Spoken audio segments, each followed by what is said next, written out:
Well, good morning. We're continuing our series called Who is This Man? And this morning we're looking at the identity of Jesus as a man of sorrows. A man of sorrows. I want to read to you from Isaiah 55:3. He was despised and forsaken of men, a man of sorrows and acquainted with grief. And like one from whom men hide their face, he was despised, and we did not esteem him. Jesus as the man of sorrows. Well, why is he called a man of sorrows? I want us to, first of all, this morning, look at some of the reasons that Jesus was a man of sorrows. And the first is this: his friends argued about who would be first. They kind of, at times, sought to use him to kind of jockey for their own position. When we're following after power or prestige or pleasure rather than the presence of the Lord, it leads to problems. I want to read you from Mark chapter 9, verse 33 and following. And they came to Capernaum, and when he was in the house, he began to question them, "What were you discussing on the way?" But they kept silent, for on the way they had discussed with one another which of them was the greatest. And sitting down, he called the 12 and said to them, "If anyone wants to be first, he shall be last of all and servant of all." And taking a child, he set him before them, and taking him in his arms, he said to them, "Whoever receives one child like this in my name receives me, and whoever receives me does not receive me, but him who sent me." I want to read you another passage as well, also from the book of Mark, Mark chapter 10, verse 34 and 35 and following. Jesus is speaking in verse 34 about his crucifixion. He says, "And they will mock him," the him is himself, "and spit on him, and flog him, and kill him, and 3 days later he will rise again." So he's talking about his crucifixion and resurrection. Notice the very next verse. "Then James and John, the two sons of Zebedee, came to Jesus, saying to him, 'Teacher, we want you to do for us whatever we ask of you.' And he said to them, 'What do you want me to do for you?' And they said to him, 'Grant that we may sit one on your right hand and one on your left in your glory.'" You're like, are you kidding me?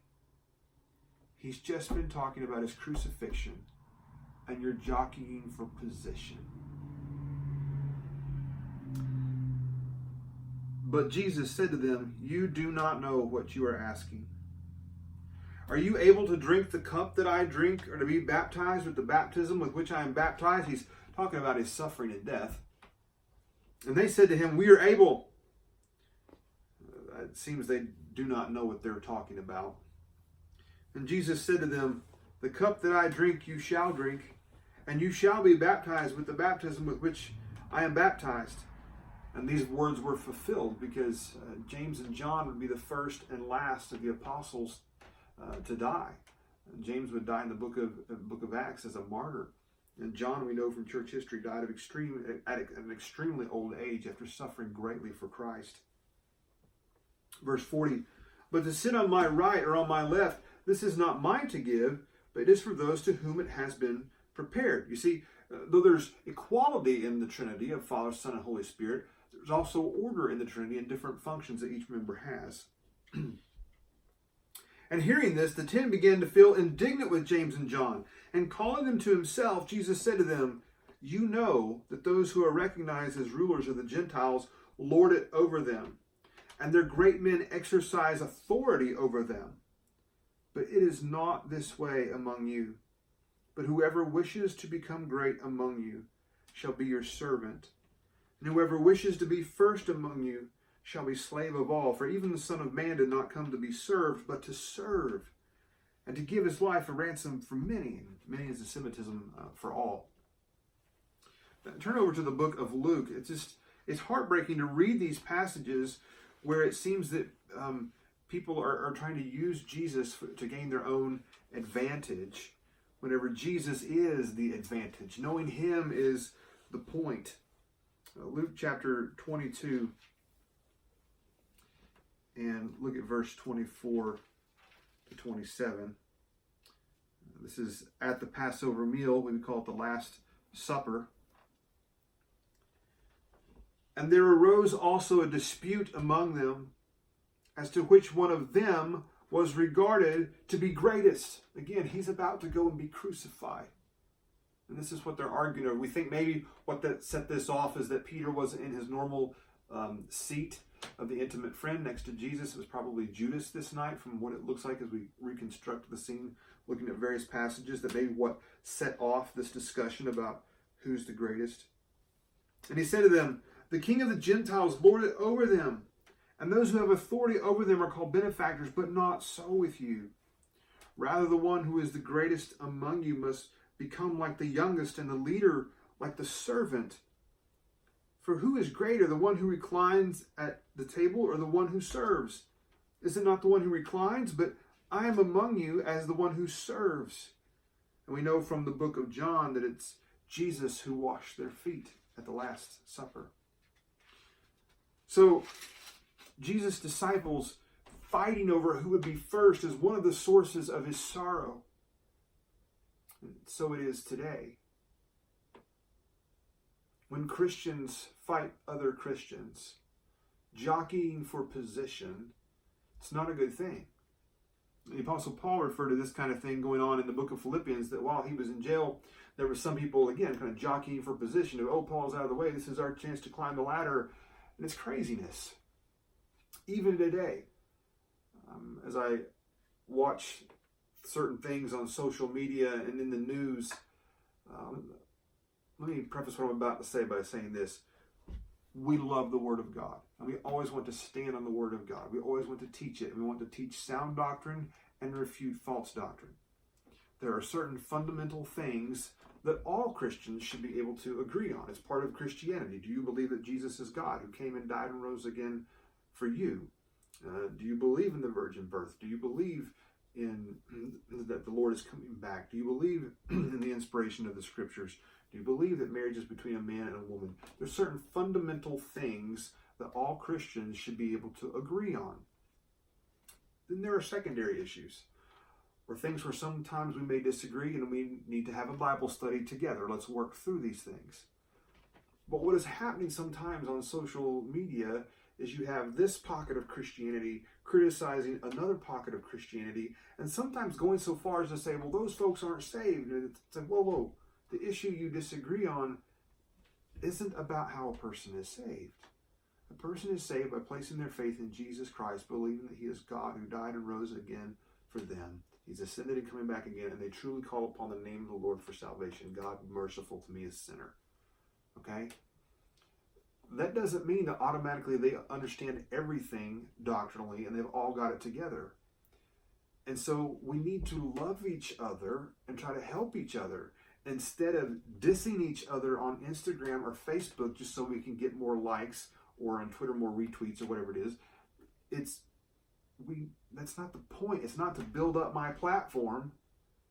It's about Jesus. Let's focus on the person of Jesus, and let's love each other and help each other understand his word better so that we know him better. And just because someone does ministry a little bit different than us doesn't mean that they're to be discarded. If you look at the ministry of Jesus and you look at the ministry of John the Baptist, there's some differences there. John the Baptist dressed differently than Jesus. You could even say that there were some differences in the way that they did ministry. But obviously, Jesus is God come in the flesh, and John the Baptist, we know, was sent as the forerunner of Jesus to point to Jesus. And they speak complementary of each other, even though the one dressed differently than the other, and maybe there was some differences in the way they did ministry. They were still preaching the gospel. And we must get back to this kind of thing. We must not mask hatred as holiness. No. We need to stop going after holy kills and understand that Jesus was holy, and he was the one that was killed. Now, please don't misunderstand me. We stand for truth. We teach truth. We want to have good doctrine. But we have to be sure we do the right thing the right way. We do God's work God's way. And it's about him, not us jockeying for position. Secondly, Jesus was wisdom living among fools. He was wisdom living among fools. This would be a reason for his sorrow. Isaiah 55:8 says this, "For my thoughts are not your thoughts, nor are your ways my ways, declares Yahweh." And we see this over and over again in the life of Jesus. If you remember at New Prospect, when we study the book of John together, over and over again there comes up this theme of misunderstanding where Jesus will say something deeply profound and the people misunderstand him. That would be a source of sorrow. And even today, this happens because many believers don't know the scriptures the way that they should. And so they're misunderstanding some things. And it does bring sorrow, it seems, to the heart of the Lord. Look at Hebrews 5:11-14. The writer of Hebrews says this, concerning him, talking about Melchizedek, "We have much to say, and it is hard to explain since you have become dull of hearing. For though by this time you ought to be teachers, you have need again for someone to teach you the elementary principles of the oracles of God. And you have come to need milk and not solid food. For everyone who partakes only of milk is not accustomed to the word of righteousness, for he is an infant. But solid food is for the mature, who because of practice have their senses trained to discern both good and evil." So let's be sure that we're in the Word, having our senses trained to discern both good and evil. Let's bring joy to the heart of the Lord as we seek to understand his wisdom. Jesus was also a man of sorrows because he was misunderstood by his family, and some of them didn't even believe. Now, we've alluded to this before in the book of Mark. Just let me read a couple of verses to you here in review. "And he," that's Jesus, "came home, and the crowd gathered again, so that they could not even eat a meal. And when his own people," that's his family, "heard this, they went out to take custody of him, for they were saying, 'He has lost his senses.'" Fast forward to verse 31 where they show up. "Then his mother and his brothers arrived, and standing outside they sent word to him, calling him. And a crowd was sitting around him, and they said to him, 'Behold, your mother and your brothers are outside looking for you.'" They're coming to get him because they think he's lost his senses. "And answering them, he said, 'Who are my mother and my brothers?' And looking about at those who were sitting around him, he said, 'Behold, my mother and my brothers. For whoever does the will of God,'" that is, believe, "he is my brother and sister and mother." And what about John 7:1-9? This about puts chills up and down your spine. In the passage we just read, they come to get him because they think he lost his senses. But it gets even worse in John chapter 7. Look at verse 1. "And after these things, Jesus was walking in Galilee, for he was unwilling to walk in Judea because the Jews were seeking to kill him." So the Jews are seeking to kill him at this point. "Now the feast of the Jews, the feast of booths, was near. Therefore his brothers said to him, 'Leave here and go into Judea, so that your disciples also may see your works which you are doing. For no one does anything in secret when he himself seeks to be known openly. If you do these things, show yourself publicly to the world.'" Now they know they want to kill him, that the religious leaders want to kill him, and yet still they're saying, "Go do this public thing where you're going to get caught," is what's really the intent or thought here. John underlines it in verse 5, "For not even his brothers were believing in him." How tragic. He is a man of sorrows, and he's acquainted with our grief. Perhaps some of you have been called to do something of the Lord, and at some point your family didn't understand. Jesus knows what that's like. Thankfully, in Jesus' family, it seems his family eventually comes around. We know that James did and Jude did. We have what they wrote here in the scriptures, in the book of James, in the book of Jude. And sometimes in a godly family, God may call someone to do something, and at first the rest of the family may not get it. But imagine a triangle with God at the top. If you're seeking God and your family's seeking God, then sooner or later, in a lot of circumstances, the family realizes, oh yeah, you are serving the Lord. You are doing the right thing. But as we've heard before, there are some times where God calls someone to do something and their family doesn't understand it. And they're still to be faithful to God and obey God and do what he tells them to do. We've talked before, I remember a story Pastor David shared with us about a young lady who felt called to be a missionary and her father forbid it, unfortunately. And she never did go. Tragic ending, tragic story. It's not the way it's supposed to be. We should be faithful to the call of Jesus, even if there is misunderstanding. And then pray for family. Pray for that reconciliation. Pray that it comes around. And Jesus knew this kind of sorrow. Jesus also was rejected by the religious leaders. You would think that once he was rejected by his family, he could at least turn to the religious leaders. After all, he is the Messiah. But as you know from reading the Gospels, there's so many accounts, where do you even start, of all the accounts where the religious leaders rejected him. Sometimes in following after Jesus, the biblical Jesus, you may encounter rejection from religious leaders. Because unfortunately in this fallen world, many religious leaders, again, are stuck on themselves and jockeying for position rather than focusing on the person of Christ. Too many religious leaders have made it about them rather than focusing on Jesus. And so, if that happens to you, know that you're not alone. Jesus has suffered that sorrow as well. Another source of Jesus' sorrow is this: various people failed to believe his power. They failed to believe in his power. Do you remember the story? Let me just turn there. Mark chapter 8. It's sad, but it's also funny at the same time. Mark chapter 8 and verse 14. And they had forgotten to take bread, and did not have more than one loaf in the boat with them. And he was giving orders to them, saying, "Watch out, beware of the leaven of the Pharisees and the leaven of Herod." Here's one of those classic passages where they misunderstand what he means. And they began to discuss with one another the fact that they had no bread. And Jesus, aware of this, said to them, "Why do you discuss the fact that you have no bread? Do you not yet perceive or understand? Do you have a hardened heart? Having eyes, do you not see? And having ears, do you not hear? And do you not remember," so it's review time, "when I broke the 5 loaves for the 5,000? How many baskets full of broken pieces you picked up?" They said to him, 12. "When I broke the 7 for the 4,000, how many large baskets full of broken pieces did you pick up?" They said to him, 7. And he was saying to them, "Do you not yet understand?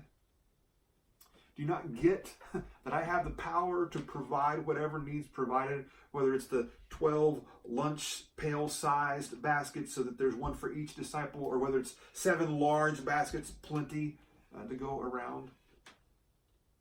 They failed to believe in his power, and it seems to have brought him sorrow and frustration.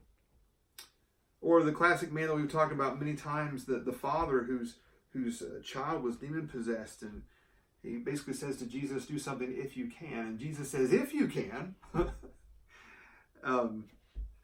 And talks about what is possible for the one who believes. And thankfully the man quickly repents and says one of my favorite verses, "Lord, I believe," or he says, "I do believe, help my unbelief." I wonder, let me put it this way: when we lack faith in the power of God to provide, we bring him sorrow. We must believe in his power to provide. Let's bring joy to the heart of Jesus. Another reason for his sorrow is that he was life living among the dead. He was life living among the dead. He's called the life. He was living among spiritual death and physical death. Spiritual death, Mark 3, 1-5, we've referenced this before, but it's kind of like a diamond you look at different facets of. "And he entered again into a synagogue, and a man was there with a withered hand. And they were watching him to see if he would heal him on the Sabbath. Because they're going to try to classify this as work and say, oh, you did work on the Lord's day. And so that they might accuse him. And he said to the man with the withered hand, get up and come forward. And he said to them, is it lawful to do good or to do harm on the Sabbath? To save a life or to kill? But they kept silent. And after looking around at them with anger, this is godly anger, with anger, grieved at their hardness of heart, he said to the man, stretch out your hand. And he stretched out his hand, and the hand was restored. He's living among the spiritually dead, and he's grieved about it. Have you ever looked around the world, not in a judgmental way, but in a way that you're just very aware of the sin of the world and the unbelief of people? And has it ever broken your heart? Know that you're not alone. Jesus knows that grief. Perhaps there's someone you dearly love and they are rejecting Jesus. And they're not believing, and it breaks your heart. Jesus knows what that's like. Perhaps there's situations where you're seeing someone, again, being like the Pharisees and hanging on to their traditions rather than the truth, and they're trying to hurt those around them, and it angers you, and rightfully so. You should be angry about that. But may you also be brokenhearted for them, the way Jesus was. Again, we have to love like Jesus, even our enemies. Jesus was also life among the physically dead. And what was his response? Do you remember whenever Lazarus was died? John 11:35, Jesus wept. Now, some Bible scholars say, well, he probably cried because of the lack of faith of the people around him. That may have been a part of it. Again, we're back to that spiritual hardness of heart, spiritual death. That could have been part of the reason, even the struggle on the part of those who were believers at that point, to really comprehend and believe what he was saying. That could have been part of the sorrow. But I think there's more to it than just that. He, as the creator, is now part of the creation and is witnessing firsthand the effects of the curse of sin. And it breaks his heart. He sees his friends. He's seen Mary's tears. And he cries. Jesus knows that he's about to raise Lazarus, and he still cries. Listen, you and I as believers, we understand that if a person has placed their faith in Christ, if they've really called upon the name of the Lord for salvation, then if we know when a person has done that they're going to heaven, and one of our loved ones who is a believer dies, we know that they're in heaven. We know that they're with God. But it's still appropriate to grieve. See, death isn't normal. Remember, we weren't created for that. We were created to be in the garden, and there was no death because there was no sin. Something very unnatural came into our world where the creation rebelled against the creator. Sin. And because of sin, death came into the world. We weren't created for death. And so death is not normal, though it has become normal around us. And we're not supposed to be okay with death. It's not supposed to feel okay. Think of 1 Thessalonians 4:13. It says this, but speaking of the reality of a believer's resurrection, it says, but we do not want you to be uninformed, brothers, about those who are asleep, so that you will not grieve as do the rest who have no hope. So we grieve, yes, but we don't grieve as those who have no hope. We know there's a resurrection. Jesus' resurrection guarantees our own resurrection as believers. But we still grieve, but we have hope. If you've lost a loved one, and you know they're with Jesus, to be absent from the body is to be present with the Lord. That's the verse that my granny keeps quoting now that my papaw has passed on. It's still okay to grieve, and my granny grieves because she loves my papaw. I'm glad that God gave us this example in scriptures of the man of sorrows who grieved even though he knew he was about to raise his friend. Another reason Jesus grieved is he was betrayed by Judas, and we've talked before about he offered Judas the place of the intimate friend at the Last Supper. It's like one last appeal. Judas, this is what I'm offering you if you'll just believe. And Judas betrayed him. If you've ever been betrayed by someone close to you, if they've stabbed you in the back or lied about you or chosen money over you, if you've ever been through that kind of betrayal, Jesus knows what that's like. Jesus was denied by Peter 3 times. That's another reason for him being a man of sorrows. Peter, who's the closest disciple to him, it seems, as we read the gospel accounts, Peter, who's the leader of the pack, denies him 3 times. And Jesus had told him this was going to happen.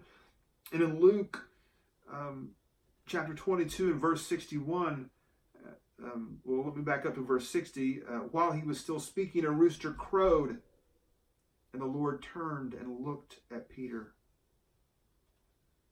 And Peter remembered the word of the Lord, how he had told him, before a rooster crows today, you will deny me 3 times. And he went out and cried bitterly. Well, on top of this, of his friend denying him and another friend betraying him, the people of Israel rejected him. John 1:10-11 says it this way: he was in the world, and the world was made through him, and the world did not know him. He came to what was his own, and those who were his own did not receive him. Luke 13:34, Jesus says, "Oh, Jerusalem, Jerusalem, the city that kills the prophets and stones those sent to her. How often I wanted to gather your children together, just as a hen gathers her brood under her wings, but you did not want it." Luke 19:41-44. And as he approached Jerusalem and saw the city, he cried over it, saying, If you knew in this day, even you, the things which make for peace, but now they have been hidden from your eyes. For the days will come upon you when your enemies will throw up a barricade against you and surround you and hem you in on every side, and they will level you to the ground and your children within you, and they will not leave in you one stone upon another, because you did not recognize the time of your visitation. And these words were fulfilled in 70 AD when the fire was so hot the gold in the temple melted, and the soldiers tore the stones apart trying to get to the gold. Another reason for Jesus' sorrow is this: the agony of the cross, both physical and spiritual. We've spoken before the agony of the cross. Many of you have seen this portrayed in film. I remember when the movie The Passion of the Christ came out, Mel Gibson made the comment that even as gory as that movie was, he said it wasn't as gory as it really would have been if we'd done that. Basically, he was saying people wouldn't have been able to stay in the theater. The physical part of the crucifixion was horrendous for sure, but even tougher, it seems, was the spiritual part, where the sin of the world was put on Jesus. A verse we often quote, 2 Corinthians 5:21, he made him who knew no sin to be sin on our behalf, so that we might become the righteousness of God in him. I think of the words recorded in Matthew 27:46 and Mark 15:34, where Jesus is on the cross and he cries out, my God, why have you forsaken me? But it's because he was receiving the judgment, the holy judgment on sin on our behalf, the judgment we deserved. It's because he was forsaken in this way that you and I can be received by the Father. It's because of this moment that Jesus, after the resurrection, could promise us that he would be with us to the end of the age, and we are never alone. So what is Jesus' response to his sorrow? We've seen all these different reasons why he was a man of sorrows, but what was his response? Well, first of all, he spent time alone with the Father. Let me just read you a host of references here. Mark 1:35, 6:46, Luke 6:12, Matthew 14:23, 26:36, Mark 14:35, Luke 5:16, 6:12, 9:18, 28, 11:1, 22:41. All of those verses, in one way or another, deal with Jesus praying. Sometimes he's all alone praying to the Father. Other times it seems the disciples are somewhere close by, but he's still, it seems, alone praying. Listen, if Jesus, God in the flesh, got alone with the Father in prayer, and that's one of the ways he dealt with sorrow, then certainly you and I need to take time to pray. Take a walk. Go to a closet. Go to a room and shut the door. Whatever you need to do to be able to spend time alone with the Father. Stretch out in the recliner. Set an alarm in case you fall asleep. Whatever you need to do to be able to spend time alone with the Father, praying, to take your sorrow to him, as we've often talked about the lament psalms. There's another thing Jesus did in handling his sorrow. He built and maintained friendships. He built and maintained friendships. You see, even though he knew his friends would fail him at times, he still chose friendships. And he chose to invest in them, and he chose to forgive them. As you look through the life of Jesus, you see there's several different types of friendships that he had. There were the close friends that he saw from time to time. I'm thinking of Mary, Martha, and Lazarus. Perhaps you have those friends in your life that may be some time before you see them, but when you do, you just pick up where you left off, and it's such a blessing to be together. Then there were the 70. There was also, of course, the 12. And even among the 12, there was the core 3 of Peter, James, and John. And Peter, by the way, among them, seemed to have the closest relationship with Jesus. You and I must cultivate friendships. It's one of the ways we process sorrow and deal with it, is you're in this together. Let me say, too, one of the other things that we see Jesus doing is that he will rebuke those who are sinfully causing sorrow. We see this in the way he deals with the Pharisees. There are times that it is appropriate when someone is doing sin that is causing you or others sorrow. It is the biblical and Christ-like thing to stand up to them and call them on it. And to call sin, sin. Not in a judgmental, self-righteous way, but in a way that is submissive to the Word of God and submissive to God. That's also one of the ways we deal with sorrow, is to seek to do what we can to make sure that things are done here on earth as they are in heaven. Jesus is acquainted with our grief. Someday, Revelation 21:3-4 promises that every tear for the believer will be wiped away. But until that day, we're told in the Psalms, in fact it's Psalm 56:8, that he takes our tears and he puts them in a bottle. Jesus is the man of sorrows. Whatever sorrow you're going through, take it to Jesus. Talk to him. You've seen the things that caused him sorrow while he was on earth. May we search our own hearts to make sure that we're not causing him sorrow today by repeating some of those things.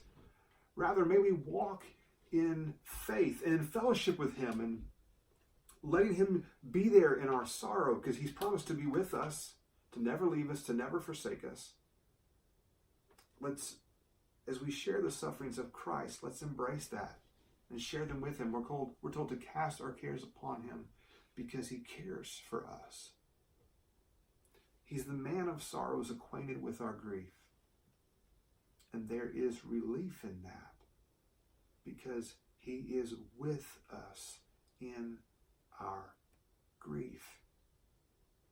And somehow, if we let it, that's a source of joy, because that's how much he loves us. We love you.